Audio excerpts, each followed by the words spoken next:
Kicking off the list at number 10, Katie rocks. You ever hop in the shower first thing in the morning and it feels like literal paradise? Otherworldly, some would say. Well, a new TikTok trend has me meditating in the shower now, apparently. Here we go. TikTok users left, right, and center are stepping forward, or rather backwards, with their claims on entering parallel universes. Nashville model Katie Rocks recently kicked this off, and she used the social media platform to recall a 2017 trip to Paris that some of her classmates claimed missed the flight, although Katie saw them with her own eyes. I remember walking on that aircraft past two of my friends and sitting like 3 rows behind them. Then the 4 of us took a taxi back to the apartments we were staying in while we were in school, and I distinctly remember this. 2 days later, they're talking about how they weren't 3 rows in front of us, and to this day I have no idea why they remember missing the flight. That's way too close to the plot of Final Destination. Honestly, this creeps me out just reading about it. I can't even begin to unravel this one. No way. The same user, Katie Rocks, posted again a month later, this time saying she's since discovered the ability to shift realities. Showers. Hot showers are the key, apparently. I would have guessed baths, but showers are cool too. Well, Number 9, Edgar Mitchell. Astronaut Edgar Mitchell landed on the moon with the Apollo 14 mission, and he also believed that aliens helped prevent a conflict between the United States and Russia. He claimed that top military officials were hiding evidence of unidentified flying objects,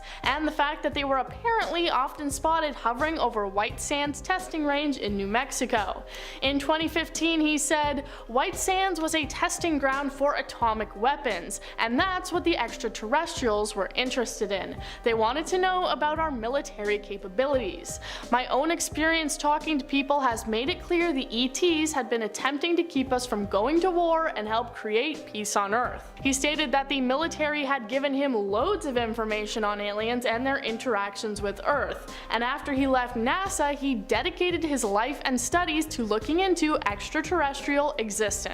Number 8, Quantum Leap. So yeah, I went down that rabbit hole I talked about and I discovered another TikTok. How fun, we love these, awesome. This quantum leap was obtained by Marian Valenza. She took to the social media platform to implore others to take the leap. You know, no more manifestation Mondays. The key to these quantum leaps is a hot shower. Yeah, a hot shower, how convenient is that? Thank God it doesn't suck, you know? Thank God it's not a cold ice bath or else no one would know. Valenza explains the first rule here. Number 1 is that you want to give yourself enough time because you don't want to rush this, obviously. You want to do this with intentionality, she says. Yeah, sorry I'm late, boss. I don't want to rush my hot quantum shower. You know how it is. He's like, oh yeah, classic. Next step is to literally visualize the water cleansing you so that it removes all your limiting beliefs, the negative thoughts that you have, all the things holding you back from stepping into your higher self. Visualize not currently being late for work. And then there you go, you're set.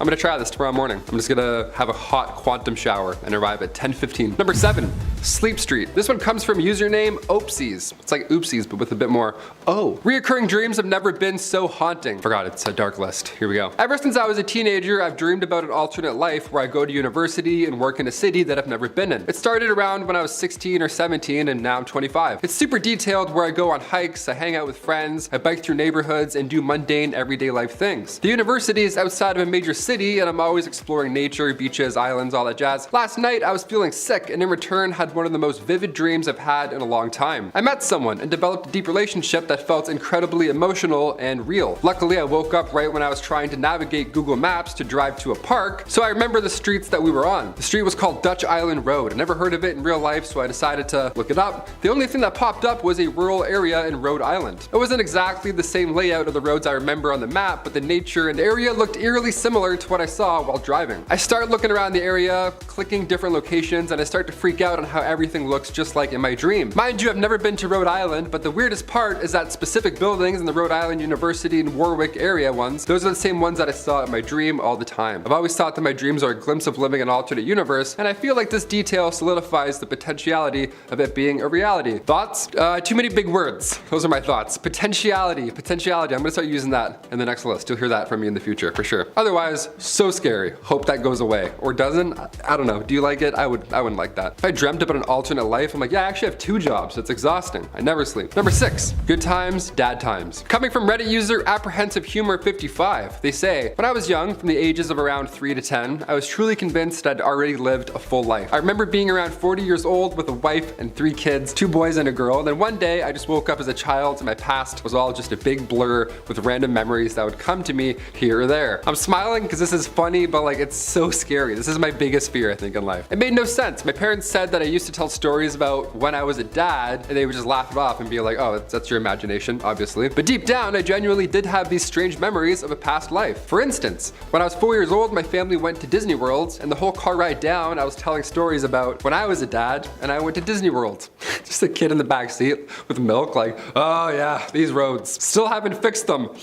The weirdest thing is that when we got to Disney World, I knew that I'd already been there before. I knew where everything in the park was and was essentially showing my family everything. At that time, my family just thought it was weird that I knew where everything was, but at the time in my head, it all made sense. To me, I just knew where all the rides were because of when I was a dad. After a while, I stopped telling these stories of when I was a dad because my siblings would always make fun of me for it. I'm not laughing at you, I'm laughing, this is my worst, I'm laughing at you a little bit, this is crazy. Eventually, I just started going on with my life and haven't thought about much of it since, although I wish I did because the memories back then were much more vivid and real than how they are now. He's gonna be so confusing 30 years to his kids. He's like, when I was a dad for the first time, Disney was way less busy. Kids are like, first time? What other family? What are you talking about? Why is mom crying? That's so scary.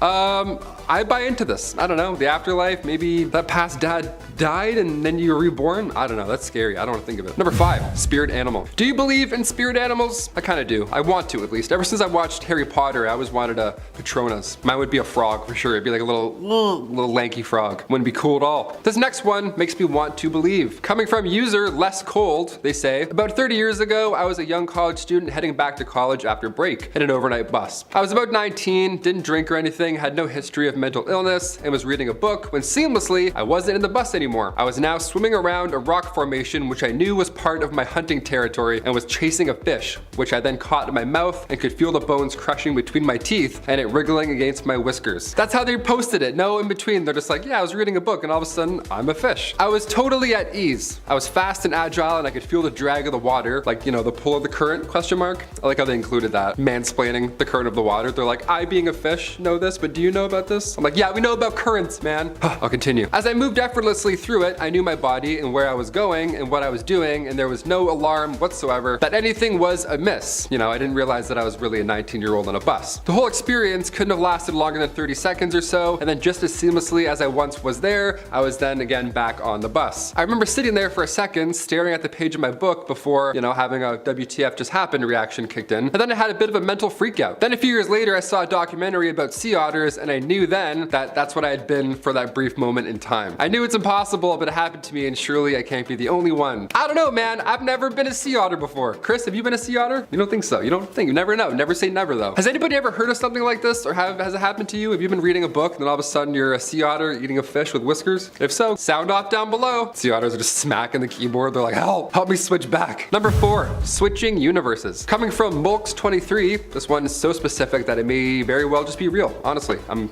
a little convinced. I've been wanting to share this for some time now. A few months ago, one morning, I believe when I woke up, I did so to a different universe. Similar to ours, but different in some aspects. Before I went to sleep the night before, I kept my Surface tablet on my nightstand, and it was absolutely fine. The next day when I opened it though, I could see a large crack across the top. There was nothing, repeat nothing, that could have caused the crack. I was disappointed, of course, the tablet's new, but I didn't think much of it. However, over the course of the following days, I noticed some things/events are significantly different than how I remember them to be. An actress that I know was married to a gangster, is happily now married to a businessman. A different actress married said gangster, a name that I would have definitely known. I'm from India and I settled in US, and this is a Bollywood actress in question. A series that was being released on Amazon Prime is now on Netflix, question mark. Yeah, that happens all the time. I'm still asking those questions myself. I'm watching Harry Potter on like 3 different platforms, like what's going on? The movie Morbius, I've seen this movie. I thought they must have remade this or something, but nope, it was a new movie. A few other things as well, but those I can attribute to misplaced memories. Not the above though. Also, I definitely did not hit my head or anything which could have caused me to remember things differently. I mean, after all of that, I gotta ask, how is Morbius? It doesn't look that bad, honestly. Hope Spider-Man's in it. Thanks for sharing, Mulks23. Hopefully you're in the right universe. Number 3, Cosmic Commute. This one has me stumped, folks, I'm not gonna lie. Username IcyFlame2U says, in January, I left my friend's home at almost midnight. I live not even 10 minutes north of her. I remember getting in my car and then boom, I'm pulled over by the police. It's 2:10 a.m. now, and I'm 1 hour north of her, close to crossing state lines. In a city I have never been to, I don't even know how to get out there and what freeways I took, as we are not really close to any freeways. How did I get there, and what happened to a whole extra hour? When I returned home, I was having such anxiety from it all that I was throwing up and everything. We just don't understand what happened. The comments were supportive here. Some suggest to look into epilepsy narcolepsy, but the OP responded right after saying that they did, and luckily that wasn't the case. So, what do you guys think it is? Comment down below. I think definitely a time leap. That's pretty crazy. Number 2, dog treats and universe leaps. Anything involving dogs, I buy into it. I mean, who would lie about dogs for attention, right? Only psychos, I guess. Username mememan42069 says, when I was getting ready to go to my brother's house, I packed some stuff for my dog since he was coming. I put my dog's toys, leash, 2 dog shirts, and treats. I packed them all up, and when I got to my brother's house, I was looking for my dog's treats, and my dog's treats were not there. I vividly remember putting my dog's treats in a bag, and the weird thing was, when I got home, his treats were in the exact spots that I picked it up from, and it didn't fall out of the bag, and somebody didn't put it back because I live alone. So I was thinking maybe I slipped into a parallel universe where I didn't pack my dog treats. I've been weirded out by it for the past year, and I've been trying to come up with a better reason. I mean, that sounds alarming, 100%, but panicking about anything that involves dog treats, it's just hilarious to me. Sorry. Yeah, I hope you figure out your problem, but more importantly, I hope your dog doesn't get stiffed on treats again. And finally, number 1, 2016 again. This one caught my attention, caught it real bad. Posted 5 days ago by user Silence v Silence. They say, the universe is currently shifting, and it has been the past few days. The last time a change took place like this was November 2016-ish. Some of you already know this. I'm sure you felt it in the air over the past week like I have. It feels positive. I hope it is. First comment has tons of upvotes here, and it says, your ears ringing real bad too? Question mark. This is insane because my ears have been ringing a lot in the past month. I mentioned it to Olivia, swear to God. Are your ears ringing? I don't know. What universe are we in? Do we want a part 2 of this list? Hit that thumbs up if so. Number 10, UAP Report. Alien fans and skeptics alike were pretty shocked when just a few months ago the National Aeronautics and Space Administration, or NASA, said that they believed in aliens. Well, actually, they said they were going to be investigating unidentified flying objects, but close enough. While some people did believe that this was NASA saying, hey, we believe in aliens, it was actually them announcing they were going to launch a study into UAPs, or unidentified aerial phenomenon, because I guess they're just too good to say UFO. The scientist coordinating the study said, over the decades, NASA has answered the call to tackle some of the most perplexing mysteries we know of, and this is no different. In the report, they said that a good chunk of confirmed unidentified objects seem to show evidence that they were made using advanced technology that humans just don't have yet. Number 9, injuries. A Freedom of Information Act request caused 1,500 pages of UFO reports and evidence to be declassified and leaked to the public. And what the pages contained was pretty shocking for those who read it. A percentage of the pages included information of how people who reported seeing UFOs and aliens had been legitimately physically affected, real physical evidence that something unexplained had happened to them. Some of the reports included things like burns, which could have been caused by the jets of a UFO, or potential face-to-face alien interference. Bafflingly, they also confirmed that women who had come into contact with aliens shortly fell mysteriously pregnant after the event, with no explanation as to why they were suddenly with child. Yes, we all know by now how mommy and daddy make babies, but that apparently wasn't a factor in these cases. Alien babies potentially on the way. Number 8, FLIR. Alongside these 1,500 documents, 3 separate videos were released that appeared to show UFOs being spotted by the United States military, so let's take a look. The first is titled FLIR and was originally filmed back in 2004 when the USS Nimitz was flying off the coast of Southern California. There had apparently already been an unidentified aircraft in the area for up to a week before the video was filmed. Off the coast, they spotted a large oval-shaped object, estimating it to be about 40 feet long and white in color. 4 people on the craft saw the object for a running total of about 5 minutes, although the video is only just over a minute. They were able to track it using their advanced infrared camera, and due to the object's shape, they nicknamed it the Tic Tac. All these videos to this day have no real explanation for what the UFOs actually were. Number 7, Gimbal. Next up on the list we have the video titled Gimbal, which was leaked alongside the last one I just talked about. This one's different because we can hear the people in the jet reacting to what they're seeing. They use a similar infrared camera and follow the object that was flying over the East Coast. At first, they comment that it might be some kind of drone, but then note that it is fighting against incredibly strong winds and appearing to not be affected by it at all. They even comment that there are other unidentified unidentified crafts in the area, but we don't actually see them as it's locked onto the target. What's interesting about this one, as the people in the video point out, is that it moves in an incredibly strange fashion, appearing to rotate and move around despite the heavy winds it's apparently fighting against. My favorite part of this is that there's one guy calmly stating facts about it while the other cusses and yells in excitement. Is that a f***ing drone, dude? Number 6. Go fast. The third and final leaked video is probably the best of the bunch, as the video starts before they have managed to lock onto the target and you can see it moving. The video is pretty correctly titled Go Fast because this thing is moving incredibly fast, like definitely faster than anything else that could have been an easy explanation. It's zipping over the top of the water as they try to get their camera to lock onto it, and when they finally do, they start cheering because of just how difficult it was due to how fast the object was moving. Their comments are a mix of excitement and confusion in regards to what they've managed to find, saying look at that thing fly, while also going what the f is that thing? People often like to write off UFOs as some sort of secret military practice vessels or training project, so what can it be when the military itself doesn't know what they saw? Number 5. Pentagon Report. In May of this year, the Pentagon appeared on a panel where they discussed UFOs, and they revealed just how much information they have about the situation. They said that there are around 400 separate reports of unidentified flying objects coming from military personnel. So while we do have the 3 leaked videos, there are likely even more locked up in a safe somewhere that offer convincing evidence of the existence of aliens. The Deputy Director of Naval Intelligence said, "We've seen an increasing number of unauthorized and/or unidentified aircraft or objects, and military control training areas and training ranges and other designated airspace.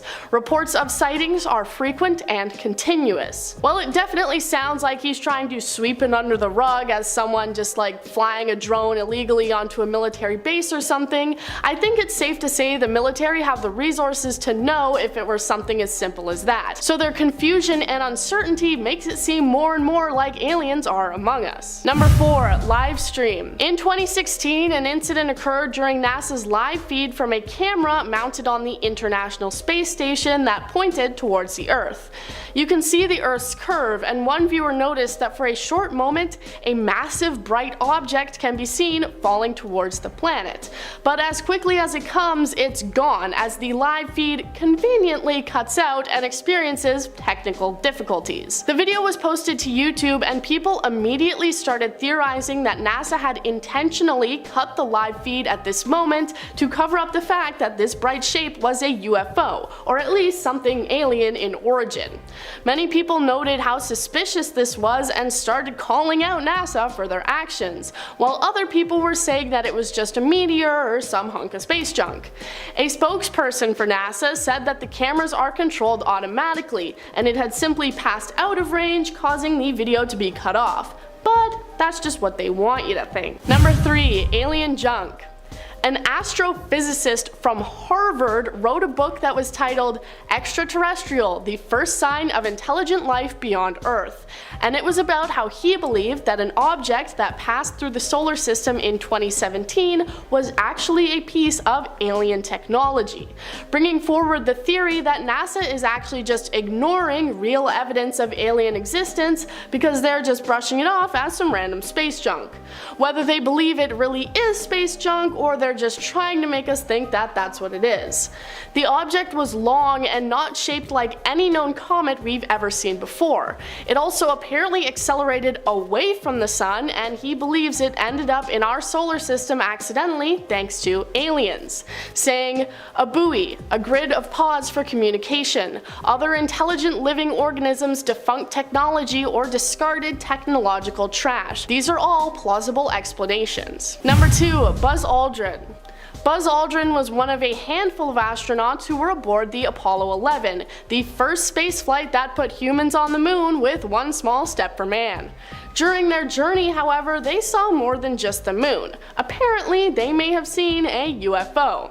They reported seeing large objects that appeared to follow alongside them. It was confirmed not to be the upper stage of the rocket that would have been detached, as this was 6,000 miles away from them at the time. The event was kept under wraps and nobody talked about it until it was brought up years later, sweeping it under the rug as simply a panel that had disconnected from the ship. But again, that's just what they want you to think. The claims coming from a senior NASA scientist who said he had just called up Buzz on the phone and he had agreed. Did you really talk to him on the phone, senior NASA scientist? Did you really? Number 1. ISS Report. Alright, this one's not actually NASA because it actually comes from a Russian astronaut aboard the International Space Station, and I'm just gonna count it because it's a pretty cool video. He was on board the ISS using his camera to record the southern lights, which are the same as the northern lights but in the south. It's a time-lapse recording, and for a brief moment you can see a line of large bright lights moving across the sky.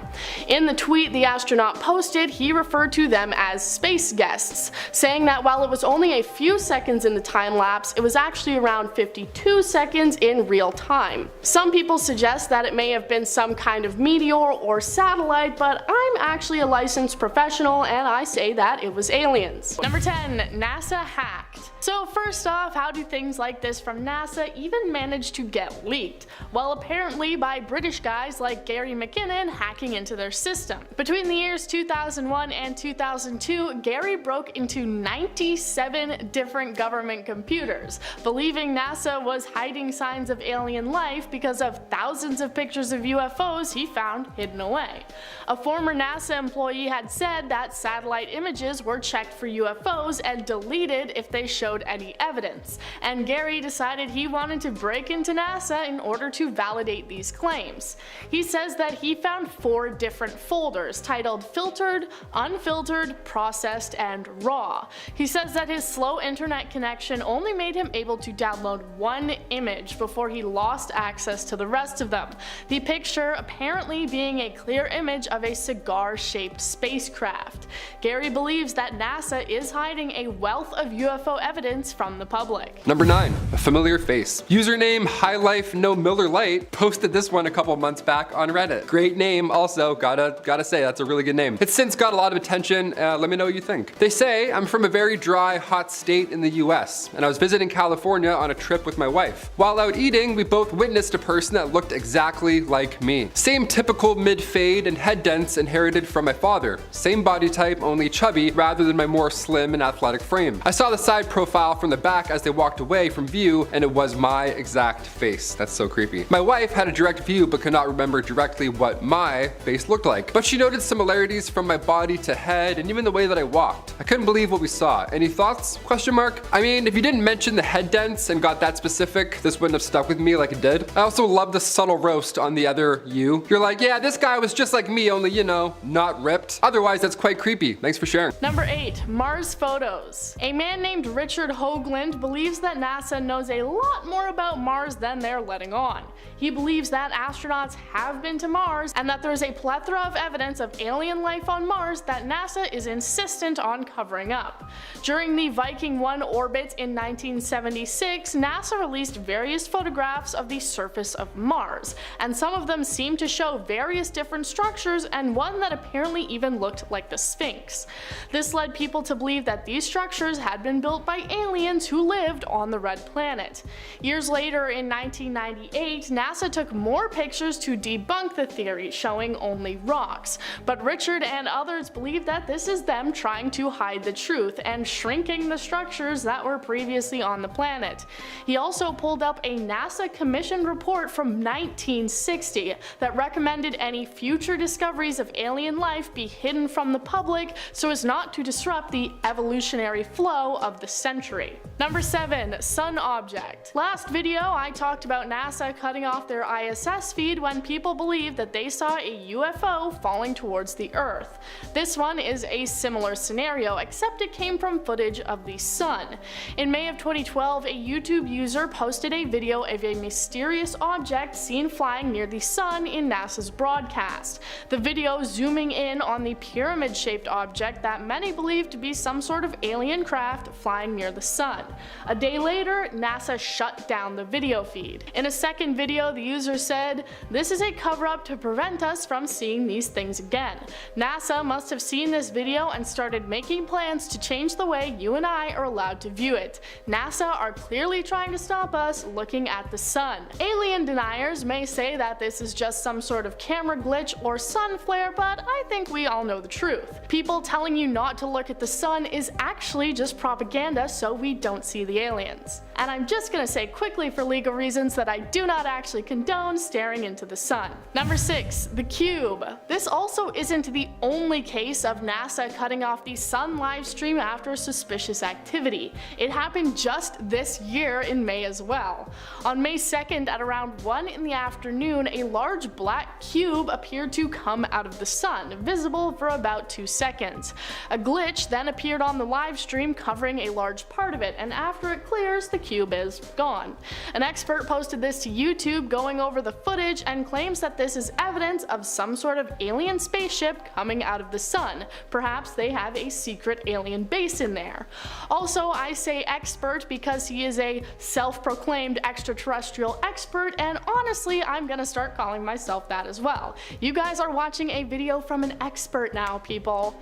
Most people in the comments claim that this was just some sort of square-shaped solar flare, while another even claimed it was the manifestation of an angel gaining power from the sun. Number 5. Evidence scale. This one is not so much leaked, but was instead part of an announcement that NASA was going to become more serious about trying to discover life on other planets. They announced that they are going to have a scale to measure extraterrestrial evidence so that it's not as black and white as life or no life.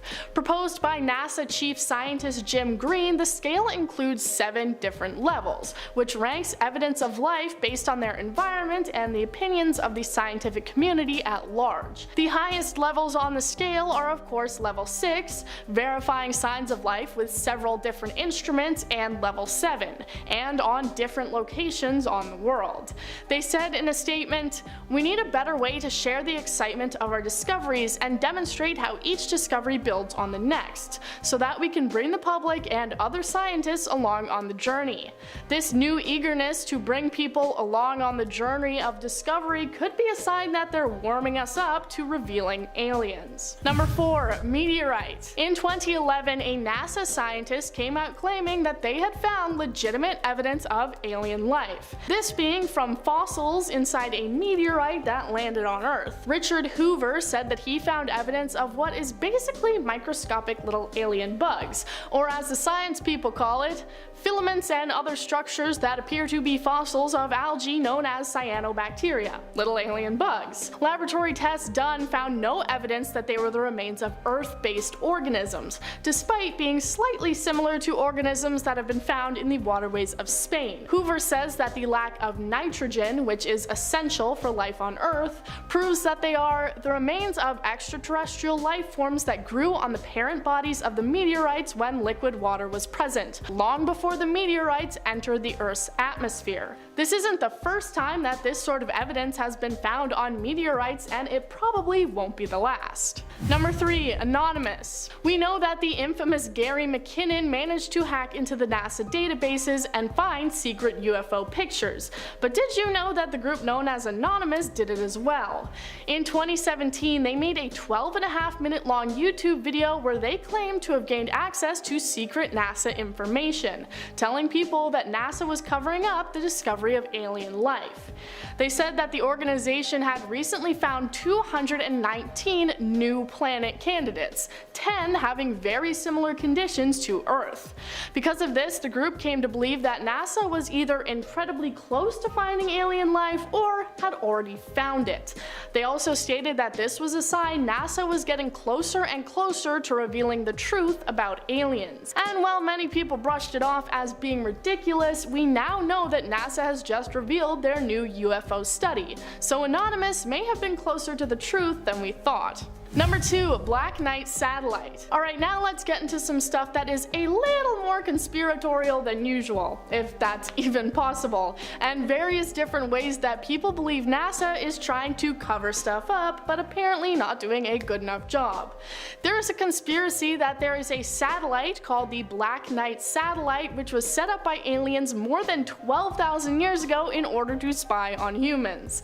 Photos from the first shuttle trip to the International Space Station in 1998 appeared to show a large black object hovering over Earth, and people believed it was the first photographic evidence of the Black Knight satellite. All previous evidence from years before were just things like radio signals. They also believed that back in the early 1900s, Nikola Tesla actually picked up signals from the Black Knight. Whether or not you actually believe in the existence of the satellite spying on us apparently doesn't matter anymore, as it was reportedly shot down by the Illuminati in 2017. Number 1, Hollow Earth. Alright, this one's not so much about aliens, but trust me on this, I am a self-proclaimed extraterrestrial expert, okay? In 2016, one YouTube user suggested that NASA was trying to cover up the existence of something at the North and South poles. Old satellite images of Earth from space appear to apparently show some sort of a massive hole at each end of the Earth, what they claim to be an entrance. If you're not sold on the flat Earth theory, then let me introduce you to Hollow Earth. As its name suggests, the truth is apparently that the inside of the Earth is hollow and actually contains inner Earth complete with its own sun. Explorers have apparently seen the inner Earth firsthand when flying over the North Pole. So this is just a cool, crazy conspiracy, and it doesn't actually really relate to aliens, but I just wanted to talk about it. So as an alien expert, I'm just gonna say that the inner Earth is actually where all the aliens live, and they control us from the inside. Starting off in our number 10 spot, we have Pajama Jammy Jam. Before Elon Musk officially took over Twitter, there was a whole pile of back and forth on whether or not it was actually gonna happen. At one point, Elon actually backed out of the deal due to disagreement over bots on social media, and at one point, Twitter began suing him for performance. During the lawsuit, court documents were leaked, and one of the documents consisted of a text conversation between none other than Elon Musk and polarizing character himself, Joe Rogan. In this exchange, Joe asks Elon, quote, "Are you going to liberate Twitter from the censorship-happy mob?" Elon replies, quote, "I will provide advice which they may or may not choose to follow."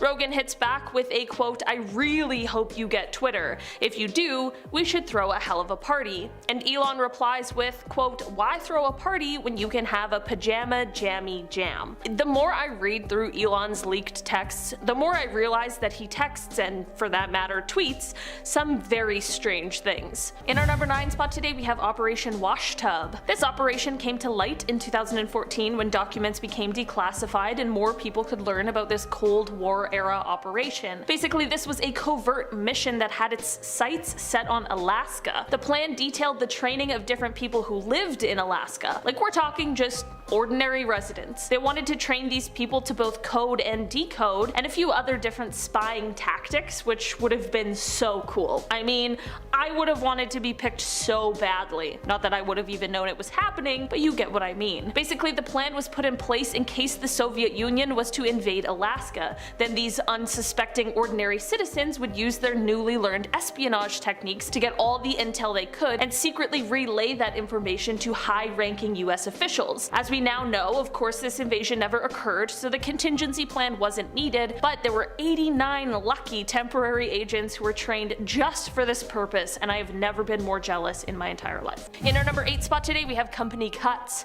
Before the Twitter takeover was fully official, there were many talks of massive company cuts coming their way, no matter who owned the company.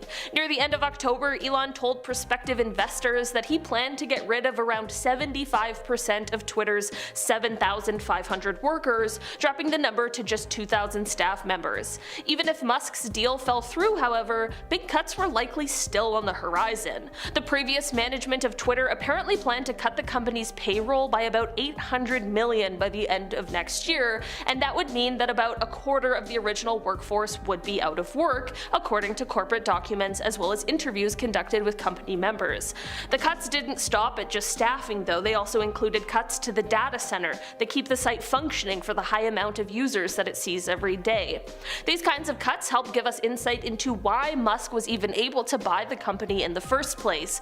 Only time will tell what the impact the cuts Elon has implemented will have, as well as what the ripple effects of that will be. In our number 7 spot today, we have a hacker's ransom. Back in 2020, there was a very serious breach at Tesla and SpaceX as one of their suppliers were hacked and had important documents leaked online. The supplier was called Visser Precision, and at the time of the incident, they confirmed that the company data has been stolen in a criminal cybersecurity incident. Security experts would later confirm that something called doppelpaymer ransomware was responsible for the hack, and that doppelpaymers demands a ransom in exchange for the stolen information.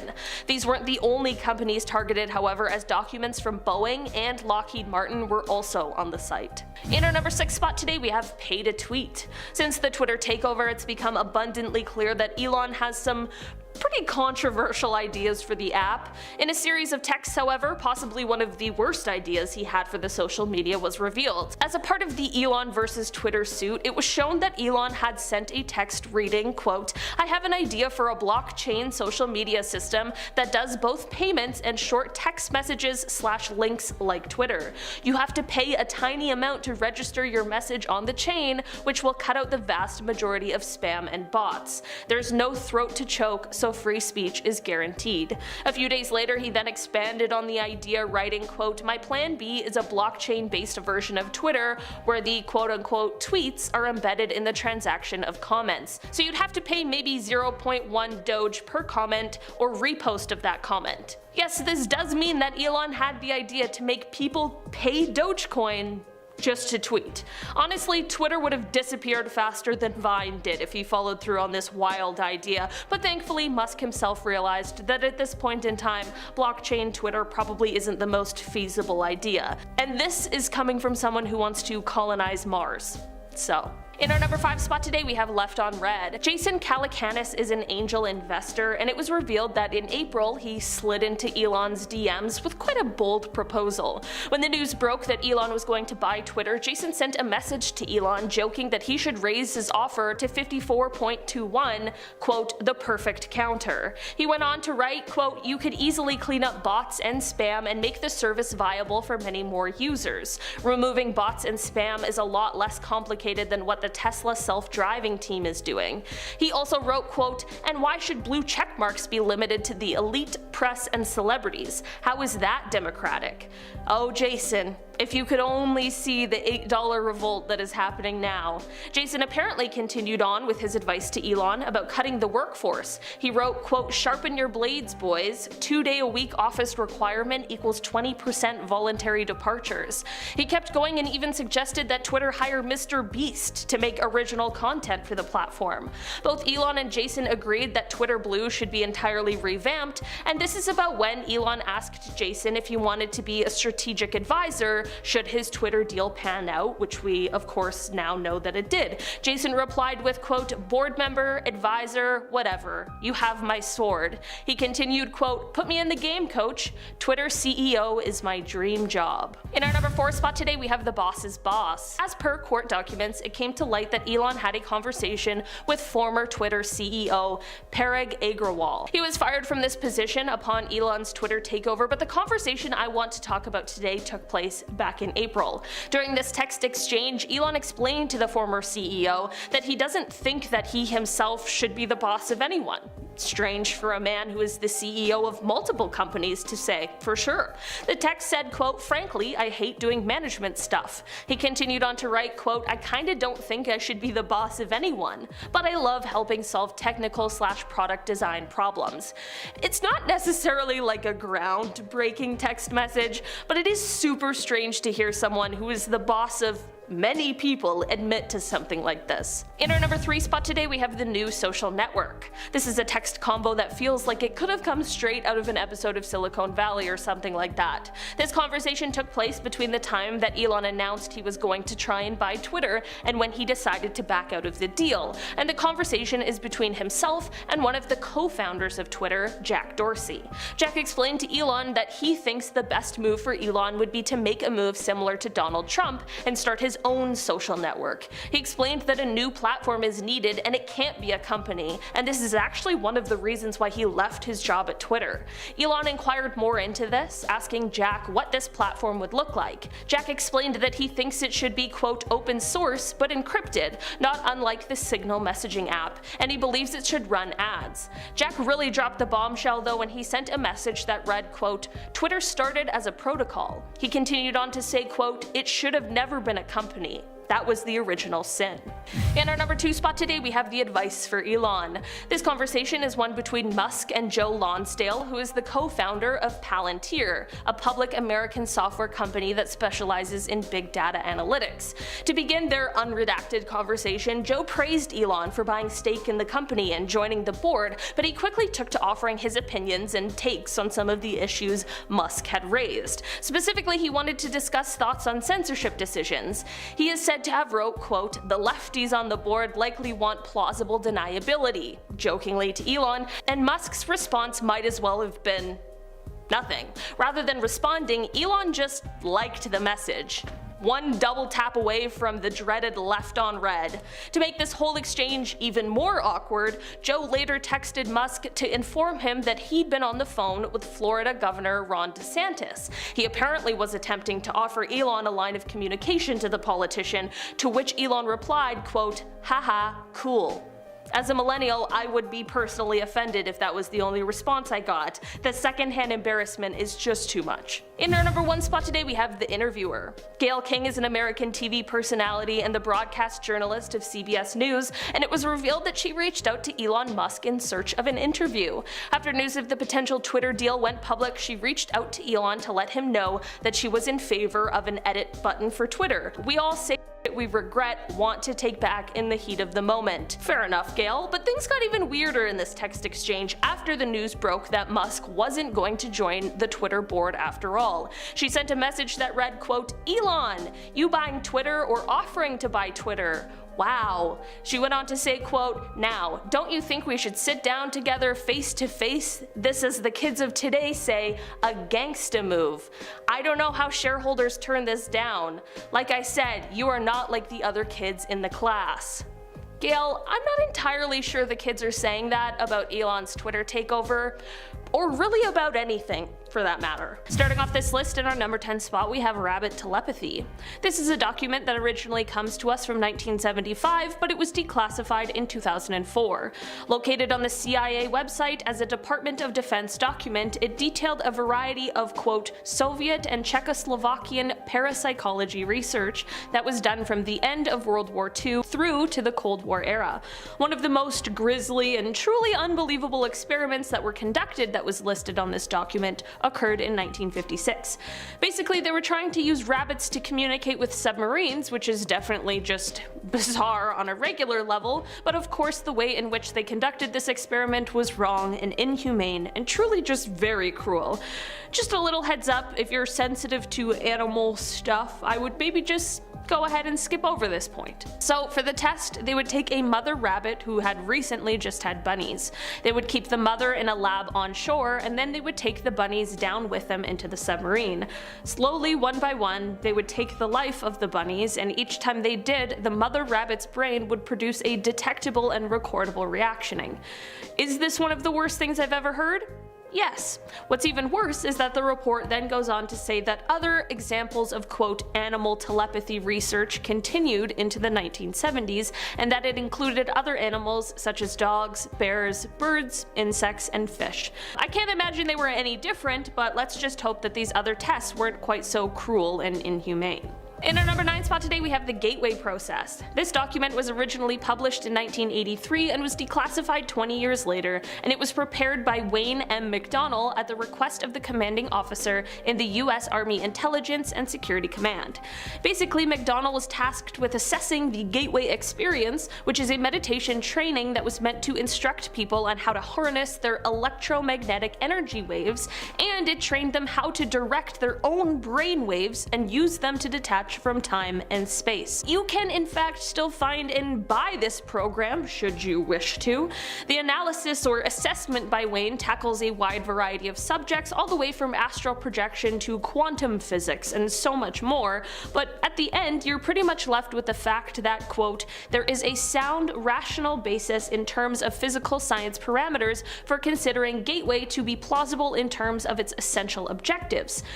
But are you ready for the unsettling part? He also warns that those using the techniques for, quote, terrestrial information gathering trips or other operations of the like should be, quote, intellectually prepared to react to pulsable encounters with intelligent, non-corporeal energy forms when time-space boundaries are exceeded. That's enough for me to tap out without even trying it. In our number 8 spot today, we have the cattle crimes. Okay, so these documents reveal a super grim FBI investigation that took place in the 1970s at the request of US Senators Floyd Haskell of Colorado and Carl Curtis of Nebraska.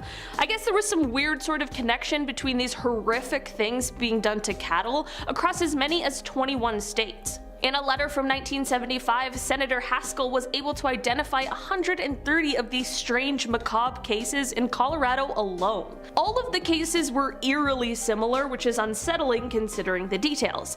In most cases, the cattle would have had their left ear, left eye, rectum, and reproductive organs all missing, and all the blood was drained from the carcass, but there was no blood on the ground or around them, nor were there any footprints. How absolutely horrifying is that? Some people chose to believe that the cause for these was mysterious helicopters and UFOs, but there's a letter from Senator Curtis to the FBI director that says, quote, the series of incidents stretching from Oklahoma to Nebraska in which cattle have been dismembered in some kind of strange witchcraft cult. I'm not gonna lie, I don't think it was UFOs or witches that did it. It wasn't until 1979 that the FBI was granted jurisdiction to begin investigating these weird happenings, and when they did, they determined that most of the instances were a result of, quote, normal predator and scavenger activity. And while that answer sounds a little fishy at best, the documents went forward to reveal that not all of the instances could be accounted for. Also, this idea of it being a completely normal scenario also contradicts reports that say the techniques used in these horrible instances were, quote, very professional and sometimes even referred to as being conducted with surgical precision. I'm sorry, but a wolf or a coyote or a bear or whatever predator you want to say did this, ripping apart its meal isn't exactly a surgically precise operation. No arrests were ever made, and while it was deemed solved, a ton of mystery still surrounds these stories to this day. In our number 7 spot today, we have Acoustic Kitty. Apparently in 1967, the CIA was spending millions of dollars trying to make cats into spies. I don't know why they chose the one animal that does not care what you want it to do, but alas, they did, and Project Acoustic Kitty was born. The project basically involved implanting electronic spy equipment into real, living cats, who would then be trained to basically eavesdrop on unsuspecting people. This is another one of those Cold War era plans that was intended to be used on those in the Soviet Union. The project had a whole slew of issues, of course, however, because cats get hungry and distracted, and unfortunately the first time this plan was being tested, there was a catastrophic outcome. The cat got hit by a taxi, but the project of course was cancelled, and the researchers said that they believed they could train cats to move short distances, but that, quote, the environmental and security factors in using this technique in a real foreign situation force us to conclude that for our intelligence purposes, it would not be practical. In our number 6 spot today, we have the Judgment Call. If you haven't heard of the name Stanislav Petrov before, maybe just take a second to whisper a quiet thank you to him, because he truly might have saved all of our lives with one moment of calm, cool decision making. In declassified records released in 1998, it became known that back in 1983, when Stanislav was a Soviet Union soldier, he opted not to fire nuclear missiles, despite the fact that it appeared that the United States had launched 5 missiles directly at his home country. He used his own personal judgment to assess and figured that it was a false alarm, and he was right. Having to make a call like that would be tough. The stakes are so high, but he honestly, in that one single moment, might have prevented a third and likely nuclear world war. I'm definitely glad that those documents became declassified so that the world could learn of this story. It kind of revives my faith in humanity just a little. maybe not everyone just reacts without thinking. In our number 5 spot today, we have Operation Unthinkable. The title of this video says unspeakable, but the title of this operation says unthinkable, and honestly, both are kinda true. Declassified in 1998, the documents pertaining to this operation have to do with what could have been a completely different ending to the Second World War. The documents describe Russia as a quote threat to Western civilization, and they also outline the possibility of a quote total war against the USSR in the wake of World War II, and they state that the goal of the mission would be to quote impose upon Russia the will of the United States and British Empire. The document also revealed plans to utilize the newly defeated German military, as the document says that the Allied forces quote can count upon the use of German manpower and what remains of German industrial capacity.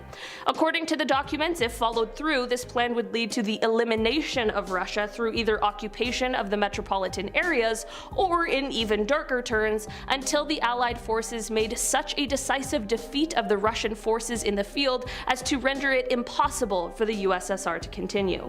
In the end, the operation was deemed too hazardous, and it was decided that in order to win, it would take quite a long time and it simply wasn't worth the risk, so the idea was scrapped. In our number 4 spot today, we have the phone call. Not so much of a document and rather a phone call, but when the telephone calls of former President Lyndon B. Johnson were revealed, it also showed something darker. The calls showed that then presidential candidate Richard Nixon might have negotiated behind the back of the president with South Vietnam. South Vietnam apparently ended up pulling out of the Paris peace talks after being told that Nixon would get them a better deal once elected. You might be wondering why he did this, and apparently that is because Nixon was concerned that an earlier ending to the war would end up derailing his election campaign, since the war was one of the most pressing campaign issues. In the end, Nixon did end up winning the election by less than 1% of the popular vote. For many years this was speculated and rumors were swirling, but once the phone calls were released, it seemed to confirm what many believed for years. In our number 3 spot today, we have Starfish Prime. This is an operation that took place in 1962, with the documents discussing the outcomes being declassified in 1989, and the operation was a joint one between the US Atomic Energy Commission and the Defense Atomic Support Agency. Basically, they detonated a thermonuclear device in the sky above the Pacific Ocean. They launched it from the Johnson Atoll using the Thor rocket, and once at an altitude of about 240 miles, they set it off, which ended up producing a yield of about 1.4 megatons. The documents showed that the electromagnetic pulse was so powerful and widespread that it disabled not only most of the equipment that was set up to measure it, but it also took out streetlights and caused telephone outages in Hawaii nearly 900 miles away. The electrons released caused an aurora that could be seen over most of the Pacific Ocean, and according to the documents, the quote visible phenomena due to the burst were widespread and quite intense, and apparently it was visible for days.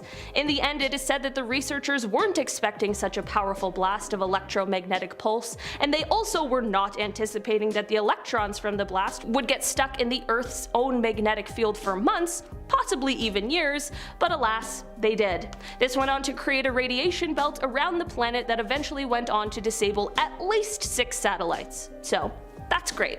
In our number 2 spot today, we have The Warning. On Tuesday, January 28, 1986, the Space Shuttle Challenger launched on live TV, but just 73 seconds into its flight, it disastrously disintegrated, taking the lives of all 7 people on board, which included high school teacher Krista McAuliffe, who was going to be the first non-military civilian in space due to the Teacher in Space program.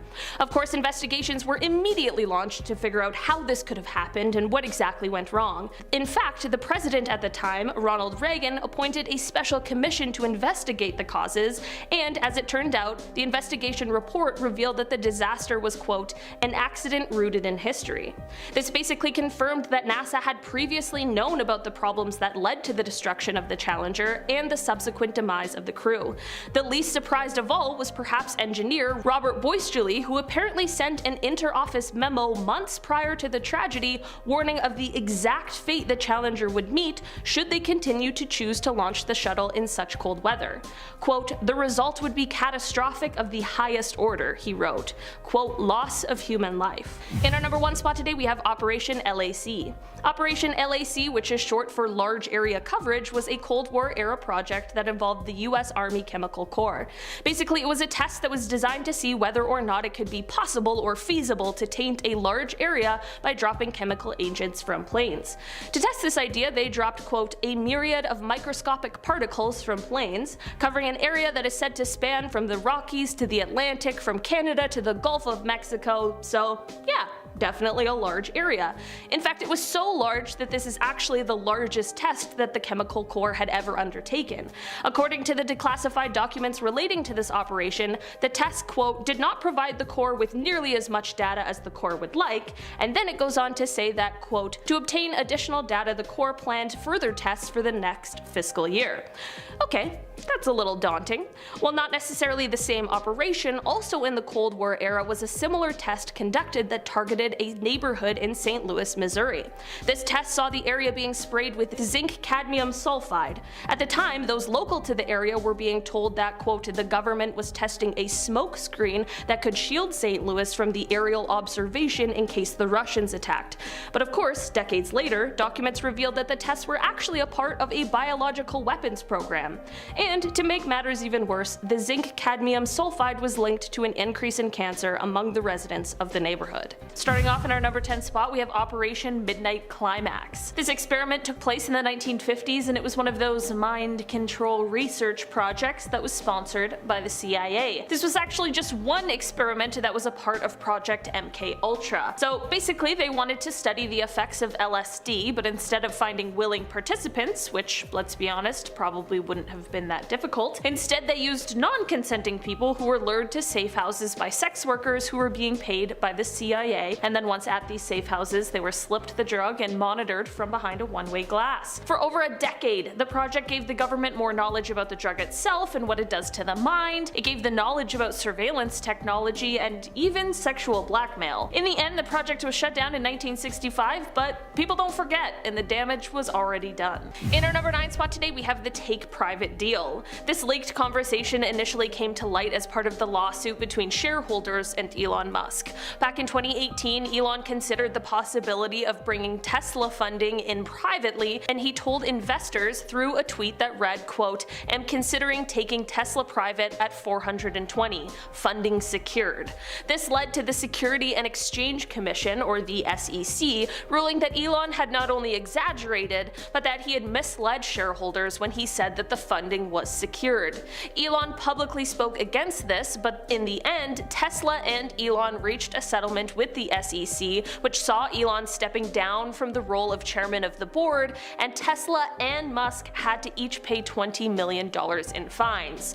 Elon actually ended up making money from this deal, but that's not even what I want to talk about today. Another part of the settlement was that Elon and Tesla had to agree to have Elon's tweets reviewed by Tesla's legal department to see if they are material to the company.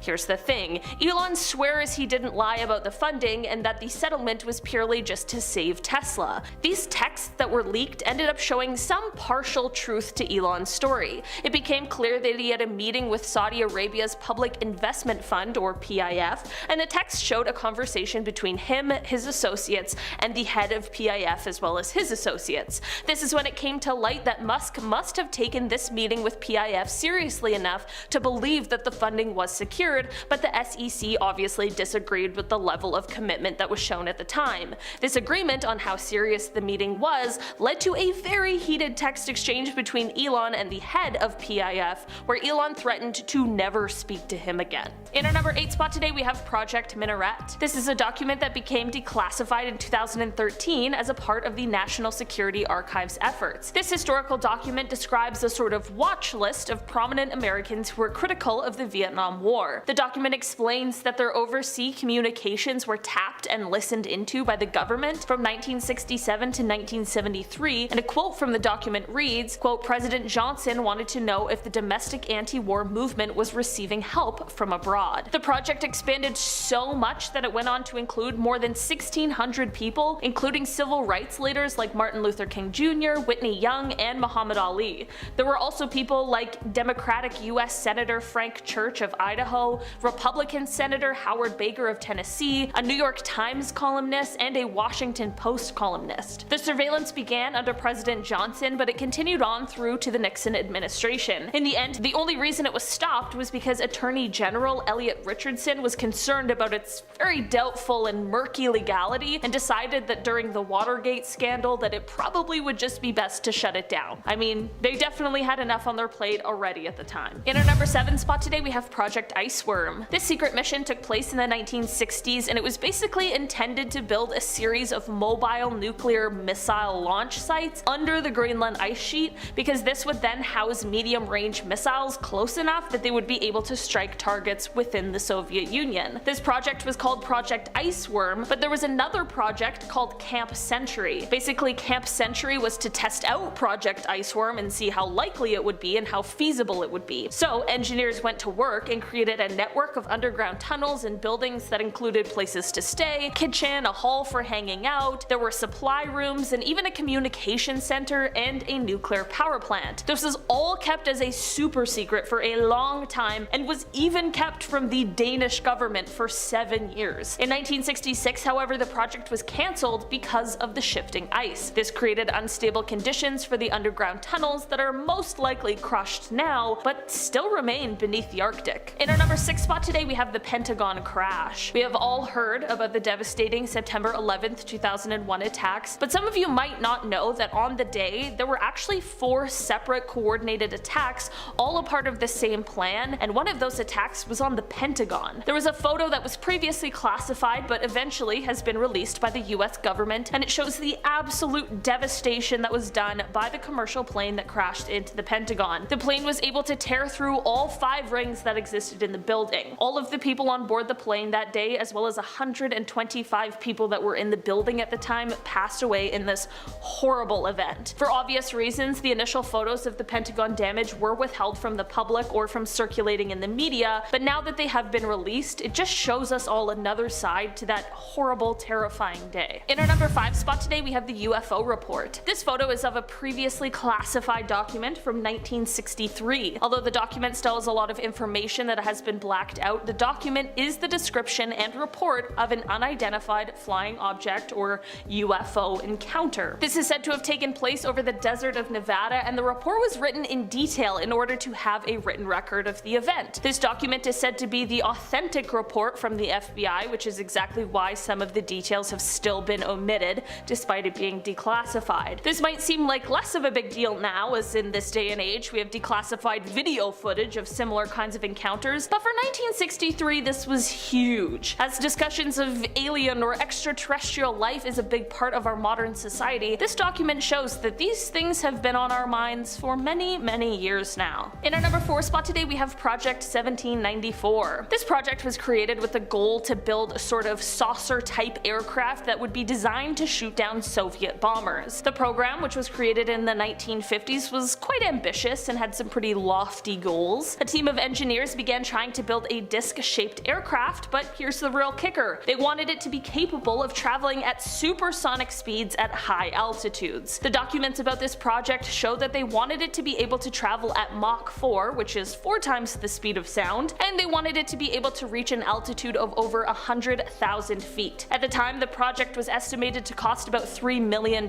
which is about $26 million today. In the end, the project was cancelled in 1961 because the craft failed tests and proved to be aerodynamically unstable, which of course would provide a whole slew of problems at high speeds, especially supersonic ones. In our number 3 spot today we have the Manned Orbiting Laboratory. So for this one, this is a mission that was created in response to a Soviet Union secret mission called ALMAZ. Basically, this program, called the Manned Orbiting Laboratory, was run by the Air Force and the intelligence community's National Reconnaissance Office, and the goal of it was to spy on and throw the Soviet Union off track in space. Some of the documents in this mission have now been declassified, and according to them, one of the goals was to knock some of Moscow's satellites out of orbit or to fire projectiles at them. They even wanted to try and capture one of the Soviet satellites in space and then basically send it back down to Earth so that they could study it.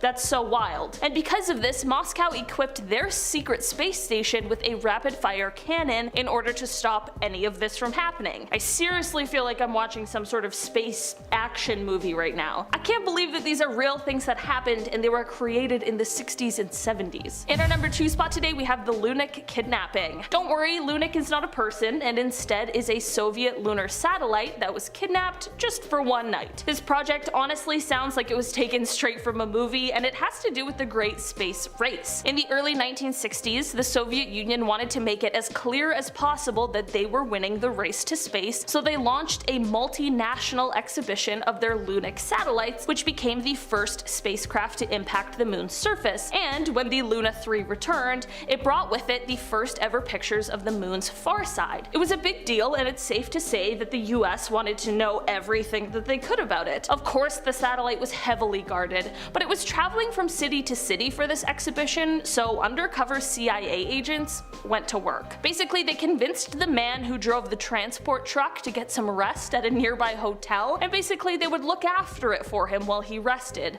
I'm sure it was a bit more complicated than this, but you get the gist. From here, the agents then took apart and photographed every single component of the thing before putting it back together and placing it back in the truck for its next tour date. There is no indication that before the operation became declassified that anyone outside of those involved knew what had happened that day. And I'm not gonna lie, this is a pretty hilarious plan, and the fact that it worked is both shocking and pretty impressive. In our number 1 spot today, we have Operation Paperclip. This operation began in 1946 when the President of the United States at the time, Harry Truman, authorized it. Basically, the entire point of it was to lure scientists from Nazi Germany over to the United States after the Second World War. This was done in an effort to aid the country in their post-war efforts, as well as to ensure that the valuable knowledge these people had would not end up in the hands of perhaps the Soviet Union or either side of the divided East and West Germany. Had it not been classified information at the time, this would have of course been highly controversial, as many of these people were involved in, and sometimes even leaders of that hateful party. Former President Truman stood by his decision, saying that because of the relations with the Soviet Union, quote,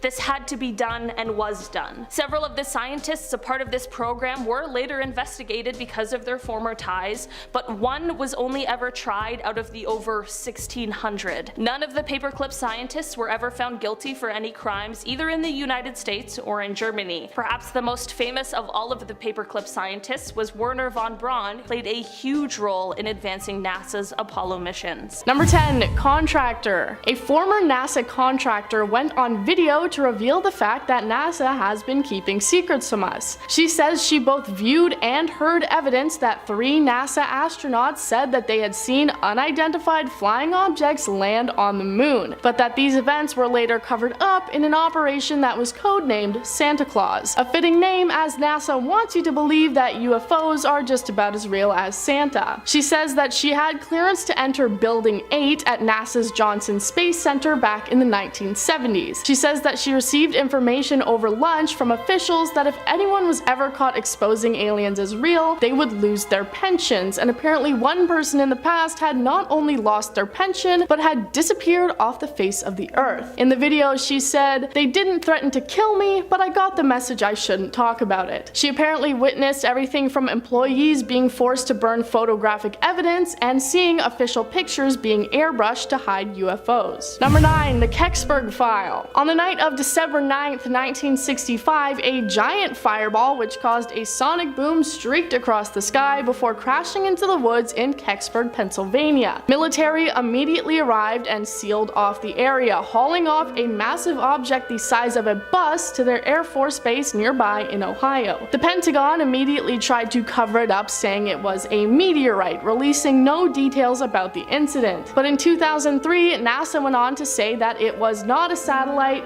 but 2 years later in 2005 they said, yeah, actually it was a satellite, just don't worry about it. The cover-up seemed never ending, and it just led more and more people to become interested in finding out the truth of the Kecksburg File, a Freedom of Information Balancing Act was then started to get the file looked into again, and the judge threw away NASA's attempts to have the lawsuit thrown out. So in 2007, they announced they would be reopening the Kecksburg file, but they claimed that a majority of the files had been destroyed or lost, and they never released what it actually was that crashed that day. Number 8. Astronaut. Like I said in the first point, there is allegedly a conspiracy within NASA to cover up any of their employees or former employees talking about the fact that they have had alien experiences. But as I have mentioned in other parts of this list, there are actually a handful of astronauts who have spoken out about potentially alien encounters. Leland Melvin is probably best known for taking his astronaut photos with his rescued dogs, but what you're probably not familiar with is the fact that he has shared his alien experiences on Twitter. He received a question on Twitter that read, "What's your outlook about the existence of intelligent alien life living in our solar system? Have you ever witnessed a UFO?" And Leland went on to respond with, "I have not seen one in space or on the ground, but thought I saw something organic/alien-like floating out of the payload bay. Randy Bresnick and I called the ground to ask what it could be, and they said it was ice that had broken off of the Freon hoses. Translucent, curved, organic looking, with an alien emoji at the end." Of course, he explains it by saying it was just ice, but that was probably just NASA feeding them an easy cover-up. Number 7. Moon crash. The Lunar Reconnaissance Orbiter is similar to the Mars Orbiter that I have talked about before. It basically watches over the moon and takes pictures of its surface. Earlier this year, they released a photo that had many people scratching their heads and insisting that NASA was doing yet another cover-up. The photo shows the surface of the moon with what is called a double impact crater. While the moon is covered in tons of craters, this one is unique for this reason. The evidence of the dozens of feet wide indentation seems to show that some sort of man-made spaceship crashed into the moon and left the divot. Many people on social media believe this to be evidence that some sort of alien craft had hit the moon, but NASA tried to shut everyone up by claiming it was just an out-of-control rocket. While they seem to know it was a rocket, they admitted that they don't have any idea where it came from or what its original path was intended to be. So even if it's not aliens, it's still pretty confusing. Number 6. Alien photo. Mars is one of the main planets that many people believe could be host to aliens, hence the term Martians and all the fictitious media that includes alien creatures visiting from Mars. On February 4th of this year, one person online dug up a photo that the Perseverance rover had taken on Mars back in 2021. The title of the blog post being,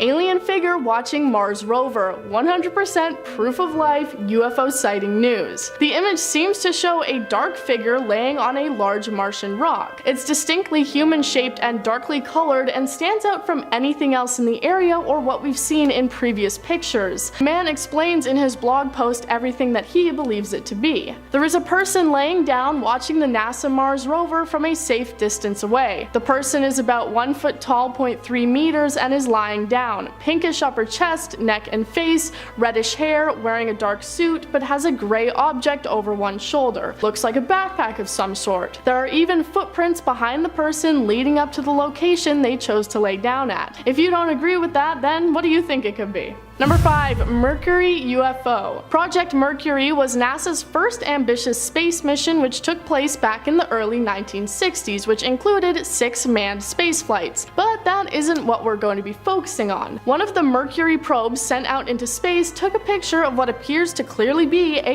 UFO. A photo that a NASA blogger found in an old disk from the mission that took place in December 1960 appears to show a strange shape that looks like it could be an alien spacecraft.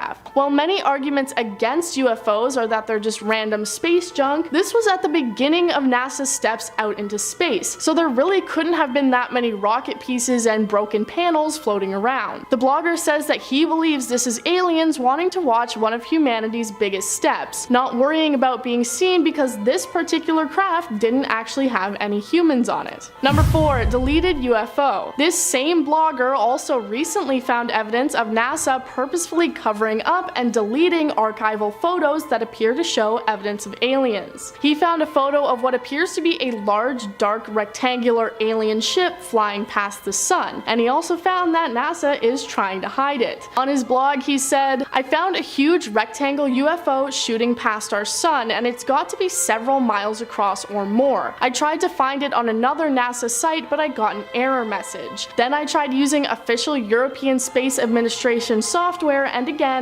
error message. Then I went into the individual photos online and input my own URL, but these photo times do not exist. That's 3 different sources all erased from existence. I found it at a 4th source." He says that he won't reveal this other source as he doesn't want it taken down as well. There are 20 different photos in a row that all show the unidentified craft, and he calls NASA out for never saying anything about it. Number 3. Mars photos. I talked about this on a separate list, but I also wanted to touch on it here too. We've taken a look at one Mars rover photo already, but I want to dive into just how many of these there are. People are constantly picking out unexplained and potentially alien things popping up in these photos of the red planet. One of the most baffling recent images is this one that appears to show some sort of carved out entryway which people believe must lead to some sort of alien hideout on the planet, looking too precise to have been caused by natural weather and environment conditions like NASA claims. There have also been many rocks that appear to be much more than just rocks, as they stand out from anything else in the photos, almost looking like a sort of coral growing out from the ground through the dust. There are a lot of them, and NASA has attempted to explain away all these photos, but there is still just a lot of mystery there. Number 2. The Calvine photo. This one is similar to the Kecksburg file in the way that it is also a UFO encounter from many decades ago that NASA tried to hide away by claiming it was lost. The photo was taken in August 1990 by 2 hikers near Calvine in Scotland. It shows what is clearly a large diamond-shaped vessel flying through the sky, being trailed by another airplane. They took pictures and said it appeared to be about 30 meters long. It apparently then shot straight up into the sky and disappeared, never to be seen again. The photo was first given to the newspaper and then handed over to the Ministry of Defense, and then it was never discussed again, and the photo apparently went missing. In October of 2021, the Scottish Operations Records book was checked, and there was no account of anything having been spotted in the sky on that day. One determined individual, however, managed to track down the lost photo, and about it they said, "The Calvine photograph stands as one of the biggest mysteries in UFO history. Finally revealed after 32 years, it shows that answers only bring new questions." Number 1. Space nudes. In May of this year, it was revealed to the public that NASA was going to be sending a message out to aliens, calling it the Beacon in the Galaxy. It's a binary coded message that includes details about our planet and human life that is going to be shot into space for anybody to find. One of these images was revealed to be an image of what a genetically male and female human look like, and yes, it has all the details. It also includes a diagram of gravity so aliens know which part of us is the top and which is the bottom. Other images included are the solar system diagram, a map of Earth's landmass, and depictions of things like mountains and trees. So yes, NASA is actually sending our nudes out to space. The fact that they are doing this shows that at least a small part of the organization believes that aliens are out there to receive this message.